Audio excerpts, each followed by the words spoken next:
ഞാൻ പട്ടാളത്തിൽ സർവീസ് ചെയ്തിരുന്ന സമയത്തുണ്ടായിരുന്ന ചില നിലപാടുകളുണ്ട്. കാരണം അതിനെ ഞങ്ങൾ വളരെയധികം പട്ടാളക്കാരെ ഖേദിച്ചിരുന്നൊരു കാലമുണ്ടായിരുന്നു. 96-ലൊക്കെ ഞാൻ കാർഗിലൊക്കെ ഇരുന്ന സമയത്ത് പലപ്പോഴും ഇതുപോലെ ഇങ്ങനെയുള്ള ഭീകര ആക്രമണം എന്നല്ല, ഷെല്ലിങ് പാകിസ്ഥാനിൽ നിന്നുണ്ടായിട്ട്, അത് ആർമിയുടെ അറ്റാക്ക് ഉണ്ടായിട്ട് പോലും നമുക്ക് തിരിച്ചടിക്കാനുള്ള പെർമിഷൻ ഡൽഹിയിൽ നിന്ന് ചോദിച്ചല്ലാതെ ചെയ്യാൻ പാടില്ല എന്ന് പറഞ്ഞിരുന്നൊരു കാലമുണ്ടായിരുന്നു. അതിൽ നിന്നാണ് ഒരു വ്യത്യാസം വന്നിരിക്കുന്നത്. ഇപ്പം മോദി ഗവൺമെൻറ് ടേക്ക് ഓവർ ചെയ്തതിന് ശേഷമുള്ള ആദ്യത്തെ ഈ സർജിക്കൽ സ്ട്രൈക്ക് എന്ന് പറയുന്നതും ഉറി അറ്റാക്കിനുള്ള കൗണ്ടർ അറ്റാക്കും ഇതെല്ലാം അപ്പപ്പോൾ ഉത്തരം കൊടുത്തിട്ടുണ്ട്. അതിനുശേഷമാണ് ഈ പാകിസ്ഥാൻ ലഷ്കർ തോയ്ബ പാകിസ്ഥാൻ സ്പോൺസേഡ് ലഷ്കറെ ഒന്ന് ഒതുങ്ങിയത്. അതുപോലെ തന്നെ പാകിസ്ഥാൻ്റെ ആർമി സൈഡിൽ നിന്നുള്ള അറ്റാക്കും ഒതുങ്ങിയത്. കാരണം എന്ന് വെച്ചാൽ അവർ മനസ്സിലാക്കി ഇവരെ ഇനി വെറുതെ വിടില്ല. അപ്പോൾ കുറേ കാലങ്ങളായിട്ട് ബിൽഡപ്പ് ചെയ്തിട്ടുള്ള ഇവരുടെ ക്യാമ്പുകളെ മുഴുവൻ തകർത്തുകളി. അപ്പോൾ ഇതിനെക്കുറിച്ച് താങ്കൾ ചോദിച്ചിട്ടുള്ളതിന് എനിക്ക് ഉത്തരം പറയാനുള്ള ഒന്നേ ഉള്ളൂ. കാരണം ഇന്ന് ഗവൺമെൻറ് ഇത്രയും സ്ട്രോങ് ആണ്. അമിത്ഷാജി നമ്മുടെ ഹോം മിനിസ്റ്റർ അവിടെ ഇരിപ്പുണ്ട്. എൻ്റെ ഒരു അനുമാനം എന്ന് പറയുന്നത് ഇത് അങ്ങനെ വെറുതെ വിടുമെന്നുള്ളത് എനിക്ക് തോന്നുന്നില്ല. Because immediately there will be, ഇപ്പം കാശ്മീരിൽ ഇരിക്കുന്നുണ്ടെങ്കിൽ അവിടെയുള്ള മിലിറ്ററി ഇൻ്റലിജൻസിലെ കംപ്ലീറ്റ് റിപ്പോർട്ട്സും ഏതൊക്കെയാണ് ടാർഗറ്റുകൾ, എവിടേക്കാണ് ഇവരുടെ ട്രെയിനിങ് ക്യാമ്പുകൾ, ഇതെല്ലാം ഓൾറെഡി മാർക്ക് ചെയ്ത് രജിസ്റ്റർ ചെയ്ത് വെച്ചിട്ടുണ്ടായിരിക്കും. ഇതിവിടുന്ന് ടേക്ക് ഓഫ് ചെയ്യുക, ഇന്നടുത്ത് കൊണ്ടിട്ട് ആ ഗ്രിഡ് റെഫറൻസിൽ കൊണ്ടിട്ട് ബോംബിട്ടിട്ട് പോന്നാൽ മതി. ഇത്രയേ ഉള്ളൂ. ഈ ഉത്തരം നമ്മൾ കൊടുത്തില്ലെങ്കിൽ, എപ്പോഴും പറയുമല്ലോ, നമ്മൾ ആരെങ്കിലും വന്ന് നമ്മളെ അറ്റാക്ക് ചെയ്തതിന് ശേഷം തിരിച്ചങ്ങോട്ട് പോയി കഴിഞ്ഞാൽ അവരെ വിടുക, അവർക്ക് മാപ്പ് കൊടുക്കുക, ഇതെന്ത് സിസ്റ്റമാണത് സർ? എനിക്കത് മനസ്സിലാവുന്നില്ല. അപ്പോൾ ഇപ്പോൾ ഉള്ള ഒരു ഗവൺമെൻറ്റിൻ്റെ ഒരു സ്ട്രെങ്ത് അനുസരിച്ചിട്ട് I know that Modiji is not going to sit back and listen to that thing. ആ ലേഡിയുടെ വാക്ക് അവരോട് പറഞ്ഞല്ലോ, നിൻ്റെ ഭർത്താവിനെ ഞങ്ങൾ കൊല്ലുന്നു, പോയിട്ട് നിൻ്റെ മോദിയോട് പറ എന്ന് പറഞ്ഞല്ലോ.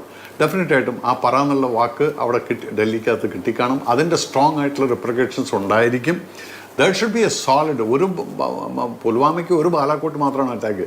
ഞാൻ പറയുന്ന LOCക്ക് അപ്പുറത്തുള്ള ഏതെല്ലാം ക്യാമ്പുകളുണ്ടോ, ഇത് ഈ ഒരൊറ്റ ചാൻസ് വെച്ചുകൊണ്ട് അതിന് വരുന്ന റിപ്രിക്കേഷൻസിനെ ഫേസ് ചെയ്യാൻ ഇന്ത്യ ഇന്ന് ശക്തരാണ്. കാരണം ഇതിന് ഏത് ലോകരാഷ്ട്രങ്ങൾ എതിർത്ത് കഴിഞ്ഞാലും നമുക്കിതിന് ഉത്തരമുണ്ട്. നമ്മൾ വെറുതെ ഇരിക്കുന്ന പാകിസ്ഥാനിൽ പോയിട്ട് നമ്മൾ ബോംബിട്ടതല്ലാതെ ഇവിടെ വന്നുകൊണ്ട് നിഷ്കളങ്കരായിട്ടുള്ള പട്ടാളക്കാരെ ആക്രമിച്ചാൽ പോലും നമ്മളതിനെ ലൈറ്റായിട്ട് ഓക്കെ അതിൻ്റെ കൗണ്ടർ ചെയ്യുമെങ്കിലും ഇത് ഇന്ത്യയിലത്തെ ഒരു നാഗരികൻ, ഒരു നിഷ്കളങ്കരായിട്ടുള്ള, ഒരു സമാധാനപരമായിട്ട് ജീവിക്കുന്ന ഹിന്ദു ആണെങ്കിലും മുസ്ലിം ആണെങ്കിലും ക്രിസ്ത്യാനി ആണെങ്കിലും അതിൻ്റെ അകത്ത് പോലും മനസ്സിനകത്ത് വിഷം കുത്തിത്തിരിക്കൊണ്ടുള്ള ഡയലോഗ് അടിച്ചുകൊണ്ട് ഇവന്മാർ കൊന്നിട്ട് പോയിട്ടുണ്ടെങ്കിൽ അവരങ്ങോട്ട് എത്തുന്നതിന് മുന്നേ അവൻ്റെ ക്യാമ്പ് അവിടെ തകർന്നിരിക്കണം. അതിനുള്ള കരുത്ത് ഇന്ന് ഇന്ത്യക്കുണ്ട്.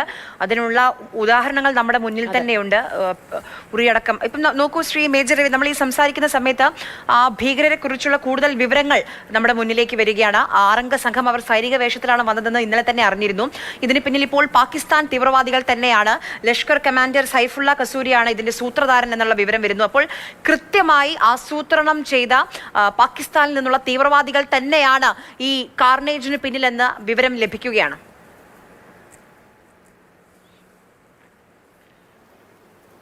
അപ്പോൾ ഒരിക്കലും നമ്മളിനി വെയിറ്റ് ചെയ്യേണ്ട ആവശ്യമില്ല. കാരണം ഇതെല്ലാം നമ്മുടെ ആൻറ്റിസിപ്പേഷനും അതുപോലെ തന്നെ ഇങ്ങനെയുള്ളൊരു അറ്റാക്ക് നടക്കുന്ന സമയത്ത് ഓരോരോ മിലിറ്റൻസിൻ്റെ ഈ അറ്റാക്കിന് ഒരു ശൈലിയുണ്ട്.